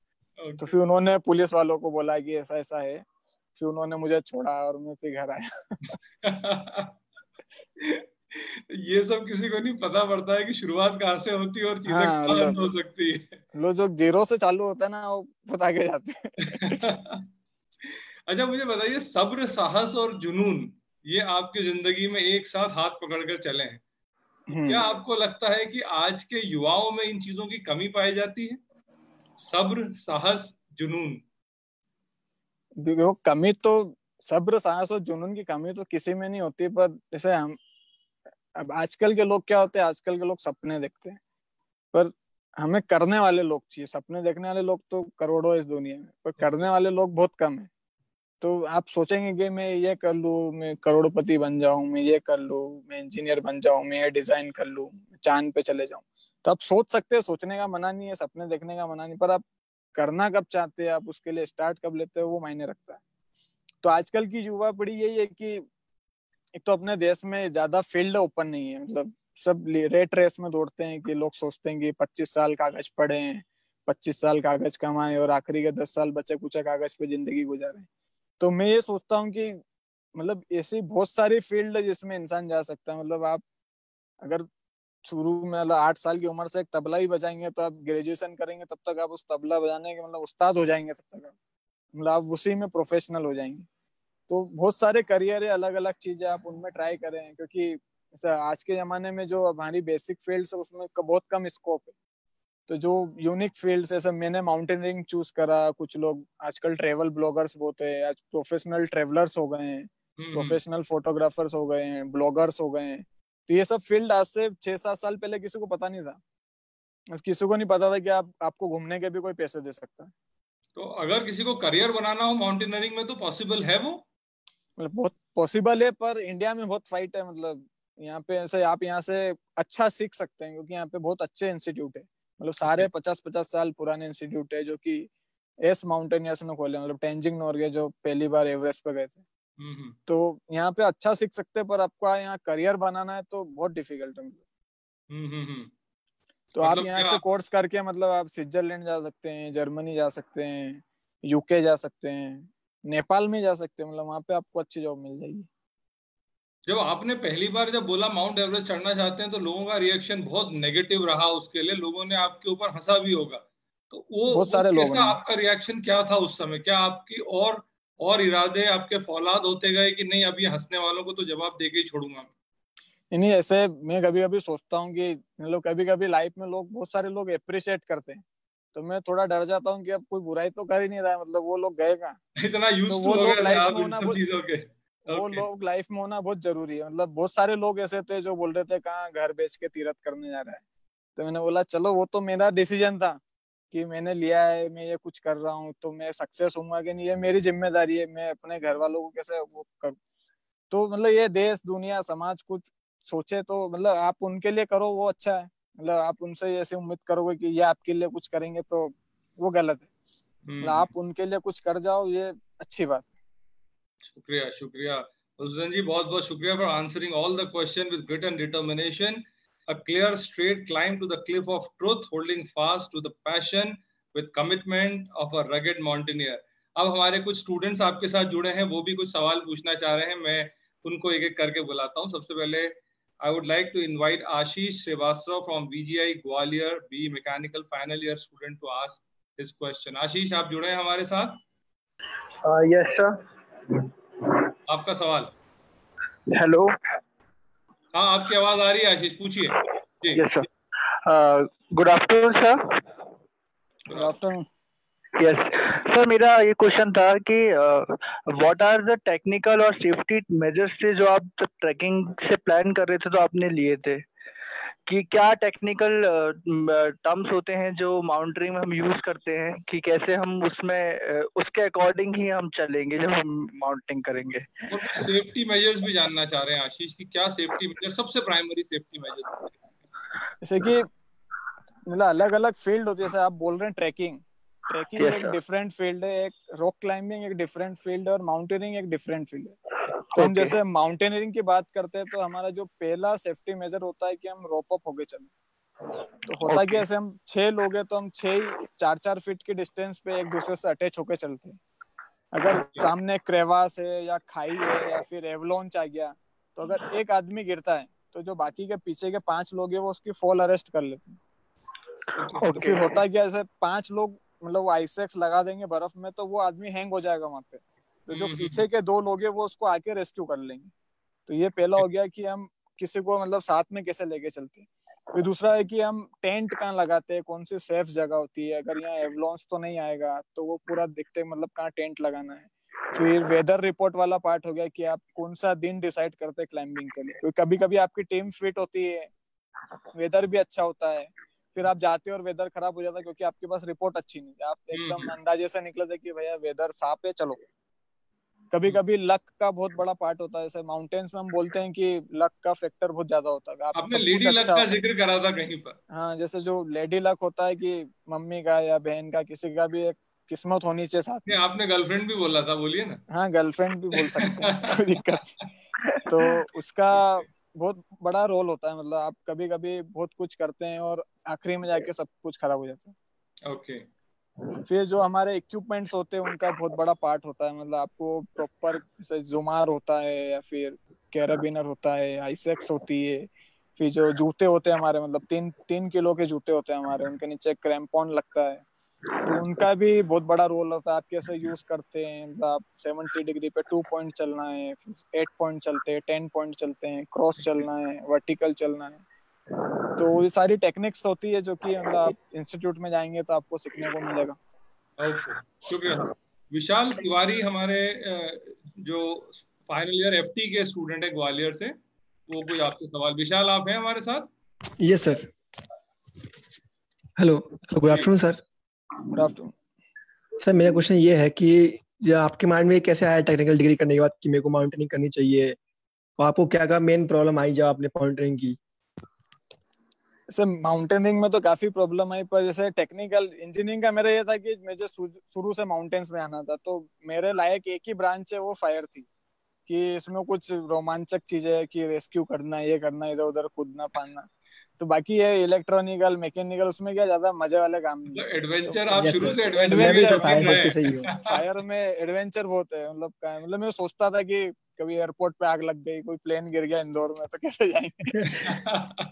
तो काफी वो दिमाग में चलते रहते थे। तो जैसे माउंटेनियरिंग का ख्याल आया, और ये जैसे मैंने कश्मीर में रेस्क्यू किया था इंडियन आर्मी के साथ, एयरफोर्स के साथ, ये बाढ़ आई थी, तो उसमें से हेलीकॉप्टर के पीछे हमको उल्टा टांग देते थे वो लोग कि आप जाओ, लाशें उठाओ, फर्स्ट एड कैंप में डालो, फिर अलग अलग चीजें बनाओ, कौन से गांव से लोगों को निकालना है। तो वो सब जैसे डिजास्टर मैनेजमेंट का मुझे अच्छा नॉलेज था, तो इसी फिर इंजन फायर में भी ये सब सीखने को मिला, तो ये सब चीज कॉमन थी, तो मैंने सोचा चलो यही करते हैं। ओके, तो वहां से आपका इंटरेस्ट बना। Okay, we now next I will invite professor Satish Sharma to ask his question. He is from mechanical department, VJ Gwalior. Sorry sir, mechanical engineering को हमने कुछ बोला तो। नहीं, आपने एफटी को बहुत अच्छा बोल दिया, सबको एफटी वालों को बहुत खुशी हुई। एफटी इंडिया की बहुत रेयर ब्रांच है और रेयर ही रहेगी। No doubt. Thank you sir. सबसे पहले सर सभी को विक्रांत प्रणाम सर। विक्रांत प्रणाम। यस सर, मधुसूदन जी आपका स्वागत है विक्रांत ग्वालियर की तरफ से। मेरा ये क्वेश्चन है कि why is climbing important to you? आपके लिए क्लम्बिंग मतलब इतना ज्यादा इम्पोर्टेंट क्यों देते हैं आप उसको, climbing? So why is breathing important to you? बस सेम रिलेशन है। मतलब मेरे लिए ऐसा, मैं जैसे हर इंसान को एक कीड़ा होता है ना कि घर पे बैठा है तो कुछ ना कुछ कर रहा है, तो मेरे को जब तक पहाड़ 3-4 महीने में नहीं दिखते तो मुझे थोड़ा अजीब सा लगता है। तो वही मतलब पहाड़ों से प्यार है, तो मतलब प्रोफेशनल माउंटेनियर भी हूँ, तो अभी तो मेरे लिए वही है सब कुछ। मतलब मेरा टारगेट है अभी कि 100 माउंटेन क्लाइंब करना है, तो मेरे लिए क्लाइंबिंग मतलब सब कुछ है। लाइफ, पैशन, जुनून, पैशन, जितना भी सब कुछ होता है ना, मटेरियल, सब वही है। मधुसूदन जी, आप मानेंगे जब हम ये जो मतलब सीरीज प्लान कर रहे थे जुनून, उसमें हमें सबसे इम्पोर्टेंट ये था हम उन्हीं लोगों को सामने लाएं जो सचमुच जिनमें जुनून है। और आज आपने ये बात जो दोबारा रिपीट करी कि आई थिंक जो सही मायने में जुनून स्पोर्ट सीरीज के हकदार हैं वो आप हैं, बिकॉज आप में वो चीज का जुनून, और कोई रीजन नहीं हो सकता। सर देखो, मैंने जुनून वाला काम एक बार करा था। मैं मतलब हम साइकिलिंग एक्सपीडिशन पे गए थे, तो मैंने साइकिल सिर्फ स्कूल में चलाई थी, उसके बाद कभी साइकिल नहीं चलाई थी जिंदगी में। तो एक जुनून की बात आप कर रहे हैं, तो हमने एक वर्ल्ड रिकॉर्ड बनाया था साइकिलिंग।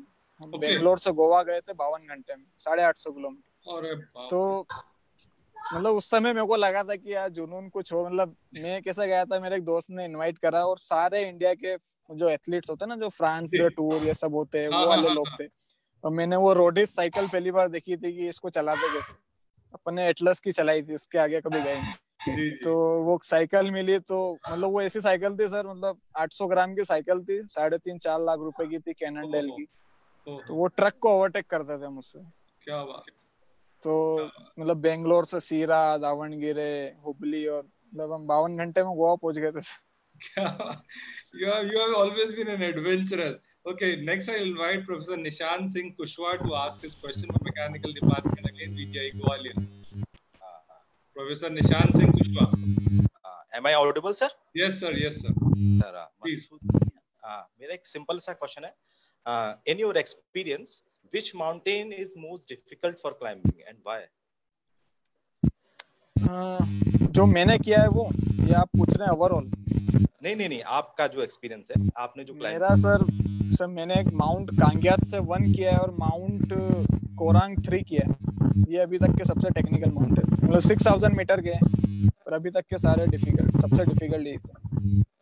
सर मुझे ये बताइए, वर्ल्ड का सबसे डिफिकल्ट क्लाइंब, वो एक मैंने आपसे जिक्र भी करा था, वर्टिकल लिमिट मैंने देखी थी, वर्टिकल लिमिट। अच्छा, ओके, K2 केलर माउंटेन बोलते हैं सर। और कहाँ है ये? पाकिस्तान में सर। दुनिया के सबसे टेक्निकल, सबसे डेंजरस माउंटेन सारे पाकिस्तान में। ओके, मतलब पाकिस्तान के अंदर है, POK। मतलब आप नहीं गए? जो वर्ल्ड के, जो जैसे बोलते हैं ना 14 हाईएस्ट माउंटेन वर्ल्ड के, तो इंडिया में तो सिर्फ एक ही है, पाकिस्तान में 6 माउंटेन। ओके, 6 सारे सबसे टेक्निकल और सबसे डेंजरस माउंटेन। मतलब 3-3, 4-4 साल में एक बार क्लाइम होते हैं। 10 में से 8 लोग मरते हैं, 9 लोग मरते हैं, कभी 10 ही मर जाते हैं। काफी टेक्निकल माउंटेन। अच्छा, मतलब वहां पर है ज्यादातर ये इस तरह के mountain. Okay sir, VGI Indore के भी कुछ एक स्टूडेंट जुड़े हैं हमारे साथ। सबसे पहले मैं इनवाइट करूंगा कुश अग्रवाल, बीटेक फर्स्ट ईयर के स्टूडेंट्स को, CS से हैं, वो आपसे सवाल पूछना चाहेंगे। कुश, आप हैं हमारे साथ? कुश अग्रवाल, आप हैं हमारे साथ? सर, इनका सवाल था कि अभी तक आपके सबसे बड़ा ऑब्स्टिकल क्या रहा माउंटेनियरिंग करियर में आपके लिए? सबसे ज्यादा फाइनेंशियल क्राइसिस रहे। जैसे इंडिया में स्पॉन्सर्ड नहीं मिलते माउंटेनियर्स। वैसे आप बैडमिंटन खेलते या क्रिकेट खेलते तो आपने लास्ट बॉल पे छक्का मारा, सुबह PR टीम आपके घर के बाहर होगी कि सर ये लोग, ये ब्रांड आई है, ये ब्रांड आई है, करोड़ रुपए मिल जाएंगे आपको। पर माउंटेनियरिंग को लोग रिकॉग्नाइज नहीं करते। मतलब आप एक देखेंगे कि अगर आप बचपन से आर्चरी चलाएंगे तो आप ओलंपिक खेल सकते हैं, मतलब, और एक ओलंपिक वाला माउंटेन नहीं क्लाइंब कर सकता। तो दूसरी कंट्री में काफी रिकॉग्नाइज मिलते हैं इस स्पोर्ट्स को। मतलब वहाँ पे अगर एक ओलंपिक मेडल वाला बेटा और एक माउंटेनियर बेटा जिसने एवरेस्ट क्लाइंब किया, तो वो माउंटेनियर से बात करना पसंद करेंगे, क्योंकि उनको पता है यार ओलंपिक में और ये एथलीट्स में ये करना थोड़ा इजी है। पर हम एक्सट्रीम स्पोर्ट्स इसलिए बोलते हैं माउंटेनियरिंग को, क्योंकि ये थोड़ा जान का खेल है कि आप एक गलती और आप मर सकते हैं। तो वही इंडिया में इतना रिकॉग्नाइज नहीं मिलता है, इसलिए ब्रांड्स नहीं आती है। तो इसे आप सपने बहुत देख लेते हैं, पर पूरे करने के लिए पैसा लगता है। जैसे मेरा 7 समिट वाला चैलेंज था, काफी एक्सप्लोरर ग्रैंड स्लैम का, मतलब दुनिया में कुछ इंडिया के, मतलब एशिया से किसी ने वो करा ही नहीं है। दुनिया में कुछ 12 लोग हैं जिन्होंने वो किया है। तो मैंने गवर्नमेंट को बताया, इंडियन गवर्नमेंट, मतलब मिनिस्ट्री ऑफ डिफेंस में बताया, फिर अपने जो सेंट्रल डिपार्टमेंट वहां बताया। उतना कुछ लोड लेते नहीं, तो सबसे ज्यादा वही प्रॉब्लम आती है। सुभाष, ये मधुसूदन को मैं इतनी देर से सुन रहा हूँ, और इसका जो जुनून है सर, मैंने देखा 2 उंगलियां इसकी गल चुकी हैं, उसके बाद भी चेहरे पे उतनी ही प्रसन्नता, उतनी ही मुस्कुराहट है। सर, हंसते रहना चाहिए हमेशा।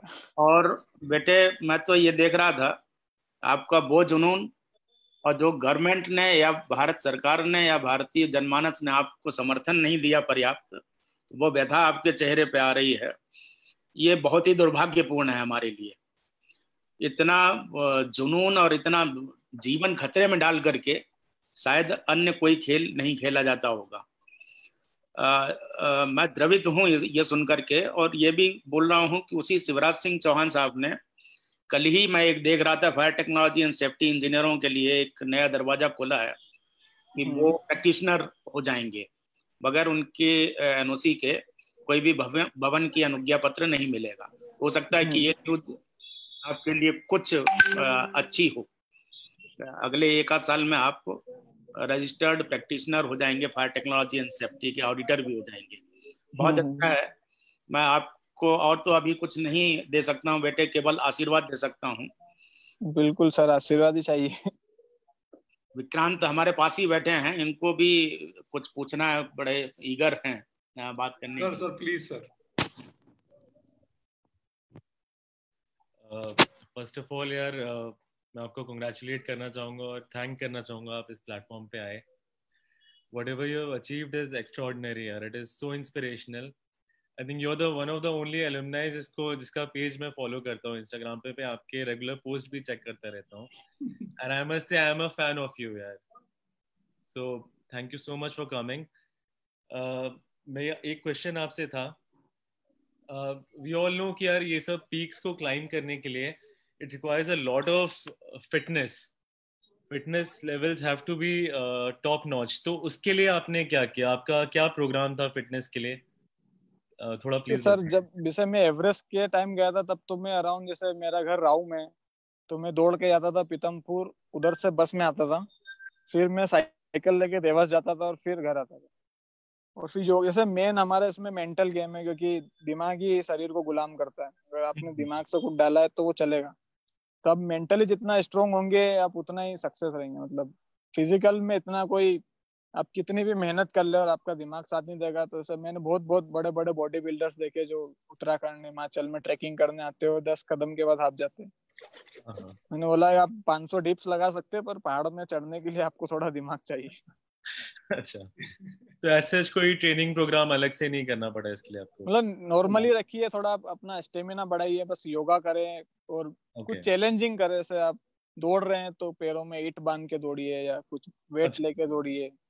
तो वो कुछ आपको, मतलब आपका स्टेमिना तो नॉर्मल दौड़ने से आ जाएगा, पर आप वेट लेके कितना चलेंगे? मतलब आप 40 किलो लेके अगर 2 राउंड लगाएंगे ग्राउंड के और आप 5 राउंड दौड़ के लगाएंगे तो बराबर है। ओके। तो कुछ थोड़ा इम्प्रोवाइज करके करेंगे तो कुछ अच्छा मिलेगा। वंडरफुल यार, बहुत अच्छा लगा आपके एक्सपीरियंसेस सुन के। इट इज एब्सोल्युटली वंडरफुल यार, thank you so much. Subhash Bangalore से जीडी साहब भी हमारे साथ जुड़े हैं। सर नितिन सर को बोलने से पहले जी सर, जीडी साहब पूरे 1 घंटे से सुन रहे हैं। जी सर, मेरे ख्याल से जीडी सर के ऊपर दिख रहा है क्वेश्चंस भी कई हैं अभी जीडी सर पूछना चाहेंगे। Sir please. ये मेरे को याद आ रहा है, जब मैं क्लास लेता था 2012 में, जो स्टूडेंट्स को मैं पूछता था how many are interested in climbing the Mount Everest, तो पूरा क्लास हाथ उठाती। Okay, so there is inside the every student के अंदर वो एस्पिरेशन है कि माउंट एवरेस्ट चढ़ना है। ओके, बट चढ़ने का एक्चुअल, जैसे आपने बताया है कि एक्चुअली डूइंग इज डिफरेंट। एक तो है सपना और करना अलग है। तो you have shown the way that I really appreciate.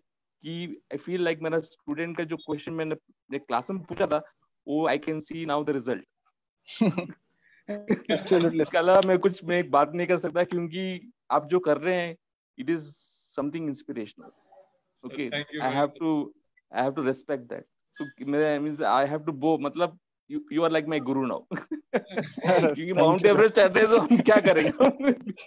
Sir mountains is a Guru. Very true sir. Sir कुछ 1-2 स्टूडेंट हमारे जो हमारे साथ जुड़े हैं सर, वो भी कुछ पूछना चाहेंगे। जी सर, और भी किसी के प्रश्न हो बच्चों के? हाँ सर, प्रश्न मैं आगे कंटिन्यू कर रहा हूँ। मोहम्मद रिजवान हमारे साथ जुड़े हैं। बेटा आप कोई चीज पूछना चाह रहे हैं? जी सर। आप पूछिए। सर मेरा क्वेश्चन ये था, sir oxygen decrease as we go to the height of the hill. So sir ऐसी सिचुएशन में आपने अपना ऑक्सीजन लेवल कैसे मेंटेन किया था? और आप बता भी रहे थे कि ऑक्सीजन की आपको बहुत ज्यादा प्रॉब्लम भी हुई थी बीच में। सर नॉर्मली होता ही है कि आप जैसे अभी हम 800 मीटर पे और हम जाएंगे सीधा लद्दाख फ्लाइट से, तो आप 4000 मीटर पे जाएंगे तो आपकी बॉडी रिएक्ट नहीं कर पाएगी। पर हम जैसे 2 महीने से एवरेस्ट के एरिया में ही थे। मतलब हम होता कि हम रोटेशन जो मारते ना, बेस कैंप से कैंप 1 फिर बेस कैंप, तो हम कैंप 1 पे 2-3 यूज करा था। हाँ मैं वही बता रहा हूँ जी। तो जो एक्लिमेटाइजेशन की प्रक्रिया होती है, तो आप रोटेशन मारते हो, तो आप एक्लिमेटाइजेशन का मतलब होता है कि आप जो भी वातावरण है वहाँ का, उसमें आपकी बॉडी को ढालना। ओके। तो आप उस बात, जैसे आप एवरेस्ट के टॉप तक गए हो, 8848 तक गए और आप फिर 8300 मीटर पे आओगे, तो आपकी बॉडी ने वो इतने टाइम में वो ढाल लिया आपकी बॉडी ने। ओके। तो आपको पता है वो ऑक्सीजन नहीं है, पर आपकी बॉडी उस हिसाब से रिएक्ट करेगी कि क्योंकि उसको पता है कि उन्होंने सर्वाइव किया इतनी हाइट पे, तो आप थोड़े टाइम तक सर्वाइव कर सकते हो, ज्यादा टाइम तक नहीं कर सकते हो। Okay okay sir. इंदौर से प्रोफेसर डोडिया भी आपसे कोई सवाल पूछना चाह रहे हैं, जितेंद्र सिंह डोडिया सर। सर ने मुझे पढ़ाया है। अच्छा, आपको पढ़ाया, आपके शिक्षक रह चुके हैं। ओके, आप हैं डोडिया सर? हाँ, यस यस। हेलो मधुसूदन, कैसे हैं आप? बढ़िया बढ़िया सर। मैं मेरा छोटा सा क्वेश्चन ये है कि आपका जैसे एक निकनेम है मोगली डाई, किसने दिया ये? सर ये नेम मुझे इंडियन आर्मी ने दिया है। अच्छा अच्छा सर वहाँ पे थे हजारी लाल हवलदार, हजारी लाल एवरेस्टर, मतलब उनको पहाड़ों का बागड़ बिल्ला कहा जाता है। तो मैं मोगली को आपने देखा होगा ना, मोगली दोनों हाथों से क्लाइंब करता है, तो मेरी स्टाइल थोड़ी मोगली जैसी है। मतलब मैं एक पत्थर देख के जंप मार लेता हूँ, दोनों हाथ दोनों पैर हवा में, फिर ऊपर जो दिखेगा वो मैं पकड़ लेता हूँ। ओके। तो उन्होंने बोला ये मोगली है, तो जब से मोगली चल। अलावा आपने जैसे कई प्लेटफॉर्म पे मुलाकात होती रहती है, एक बार आपने बताया था, जैसे यहाँ पे भी बताया आपने कि जो माउंटेन क्लाइंबर रहते हैं उनको थोड़ा मेंटली स्ट्रांग होना पड़ता है, और उसके लिए मोटिवेशन चाहिए कहीं कहीं। तो आप कहाँ से लेते हैं इस तरह का मोटिवेशन? जब कहीं लगता होगा अपन मेंटली थोड़ा वीक हो रहे हैं, तो कैसे? सब पहाड़ों से ही बहुत मोटिवेशन मिल जाता है। पहाड़ों से अच्छा मोटिवेशन किसी चीज से मिल ही नहीं सकता है। मतलब वो इतना खड़े हैं हर परिस्थिति में, फिर भी वैसा के वैसे ही है। Okay okay, thank you. Sir हमारे साथ इंदौर वीजीआई से प्रोफेसर पुष्पेंद्र ठाकुर भी हैं, वो भी आपसे एक सवाल पूछना चाहते हैं। आप हैं पुष्पेंद्र सर? आपको आवाज आ रही Pushpendra sir? Can you hear me?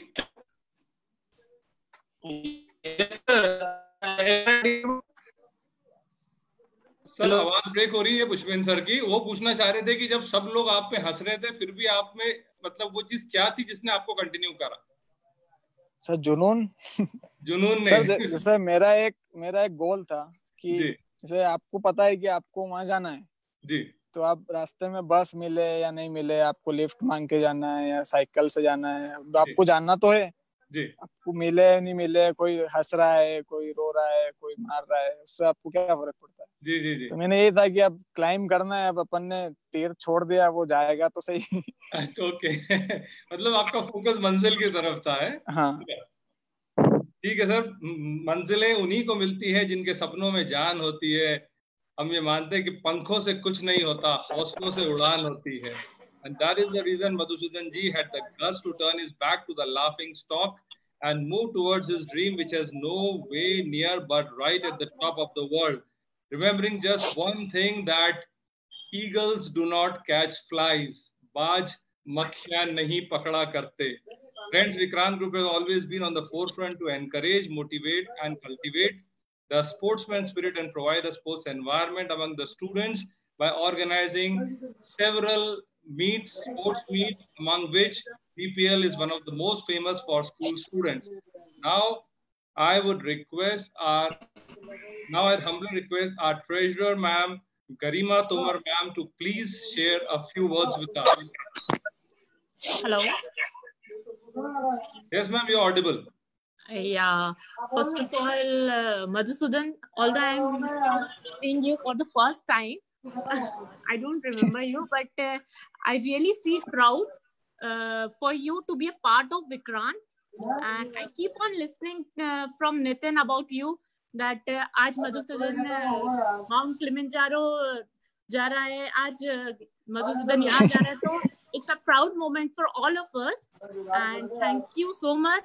आप आए, आपने बहुत, आपके जो एक्सपीरियंस थे वो मतलब बोलना पड़ेगा, काबिले तारीफ थी, हम सबको एक मोटिवेशन मिला, स्पेशली हमारे स्टूडेंट्स को, so thank you so much. शुक्रिया ma'am.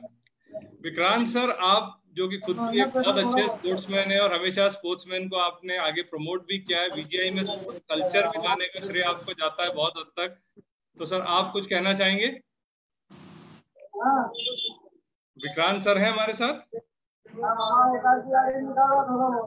Okay, now I request our Managing Director Nitin Tomar sir to please extend a vote of thanks. Sir. Hi, Madhusudan. Hi, yeah, sir.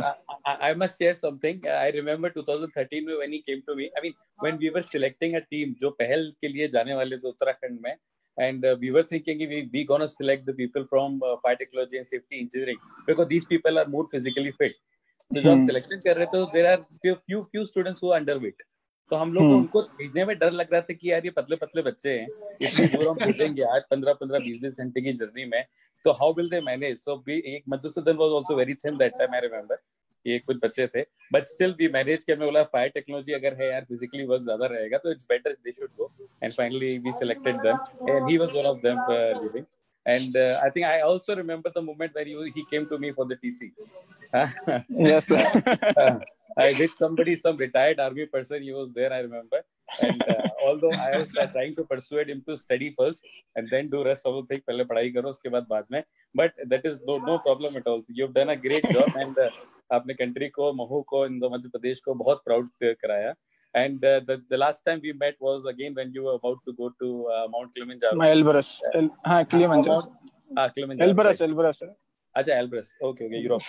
Right. So when he was traveling there, he needed some kind of support. So being our students and the ex-students, we wanted to even support him in his expedition. And we did that.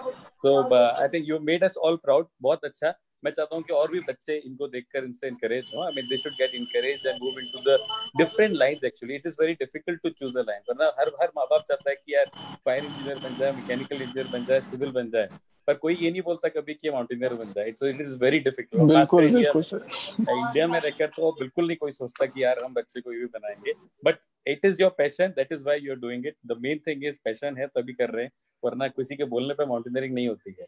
So हाँ, तो जिसके भी जो भी passion है follow करें, you will get be interested.